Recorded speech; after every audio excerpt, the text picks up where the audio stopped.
ಹಾಂ ಸರ್ ಹೇಳಿ. ನಿಮ್ಮ ಹೆಸರು? ಶ್ರೀನಿವಾಸರು sir.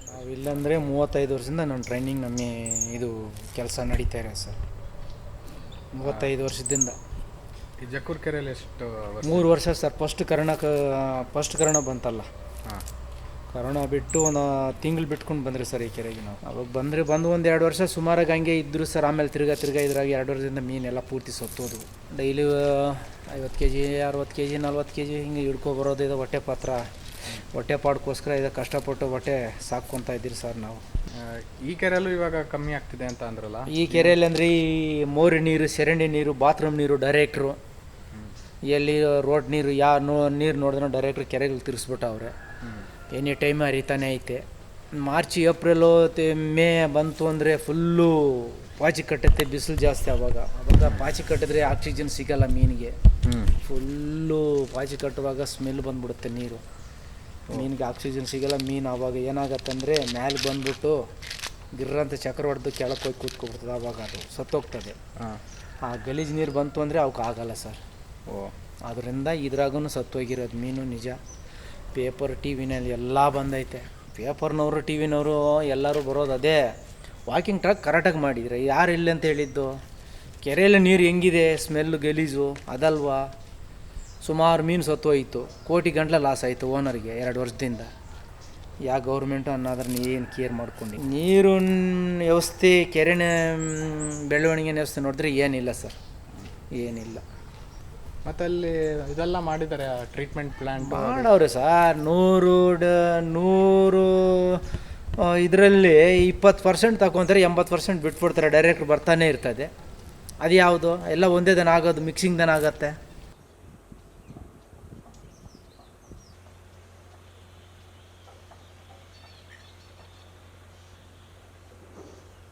Purification, as long as the lake functioning is not altered, that will work actually.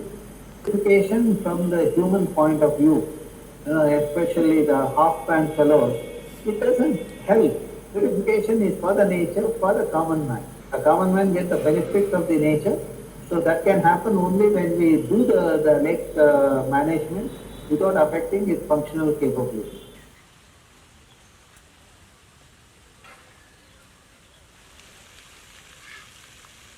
ಎಲ್ಲ ಕಟ್ಟೋಕೆ ಮುಂಚೆ ನಮ್ಗೆ ನೀರು ಬರ್ತಾ ಇರಲಿಲ್ಲ.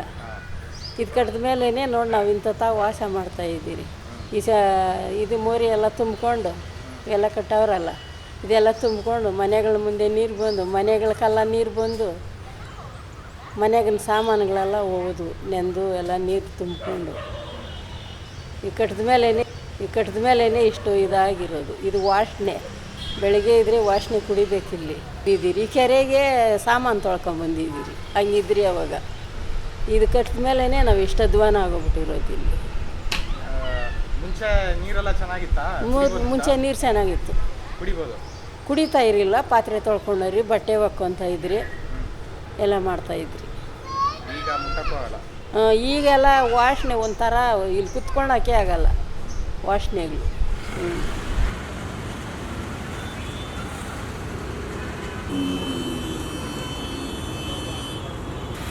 ಹೆಸರು ದಿನೇಶ್ ಅಂದ್ಬಿಟ್ಟು ಮೀನು ಹಿಡಿತೀವಿ ಸರ್. ಯಲಹಂಕ ಕೆರೆ, ತಿರ್ಗಾ ದೇವನಹಳ್ಳಿ, ಚಿಕ್ಕಬಳ್ಳಾಪುರ, ದೊಡ್ಡಬಳ್ಳಾಪುರ, ಇದು ಹಲಸೂರು ಅಂಥ ಕೆರೆಗಳು. ಹಲಸೂರು ಕೆರೆ ಬಿಟ್ಬಿಟ್ಟಿದ್ದೀವಿ. ಅದು ಮೋರಿ ನೀರು ಬರ್ತೈತೆ ಅಂದ್ಬಿಟ್ಟು ನಾವು ಬಿಟ್ಬಿಟ್ಟಿದ್ದೀವಿ. ಹಾಂ, ಬಿಟ್ಬಿಟ್ರಿ ಮೋರಿ ನೀರು ಬರ್ತೈತೆ. ಅದು ಯಾಕಂದರೆ ಮೀನು ಗಲೀಜು ಬರುತ್ತೆ, ಅವ್ರು ಇತ್ಕೊಂಡು ಅವರು ತಗೊಳ್ಳಲ್ಲ. ಇಲ್ಲಿ ಎತ್ಕೊಂಬರೋಷ್ಟಿಗೆ ವೈಟ್ ಆಗಿಬಿಡ್ತೈತೆ, ಅದಕ್ಕೋಸ್ಕರ ನಾವು ತಗೊಳ್ಳಲ್ಲ.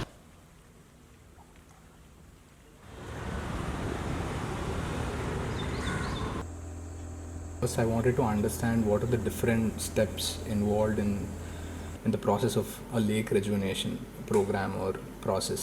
See, one is you should try to maintain the ecological integrity of the lake, which means that the catchment should be intact.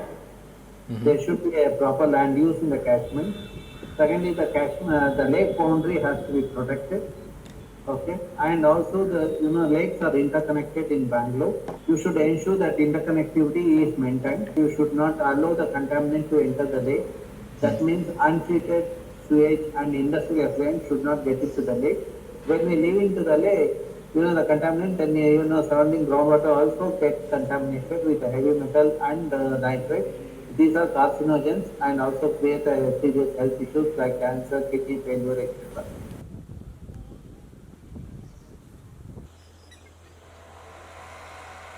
10 ವರ್ಷ ಹಿಂದೆ no fencing, no BBMP, nothing is there. Now it has been developed. Initially, 5 years back, there is no connection of drainage, only STP water. That time all the fishes are here. Now drainage has been connected.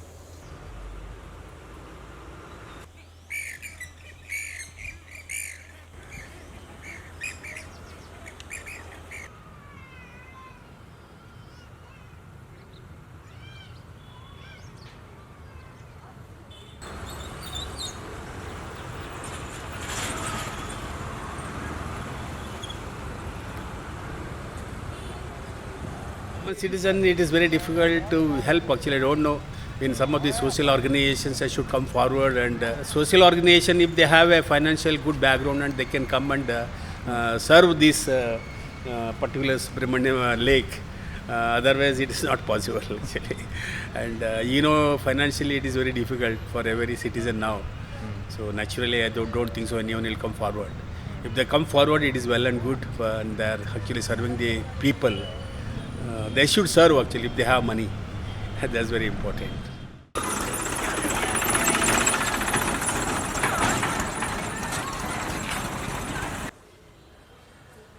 How can citizens or people around the lake or anyone can help to They are aid the this responsible process? citizens. Environment literate citizens is always beneficial to the society. They will be sensible. When they are sensible, they will be responsible. That should be happening in the system. Being a citizen doesn't mean that they have the right to criticize. They are also the stakeholders. They should also know that they have the responsibility on their shoulder to maintain the lake.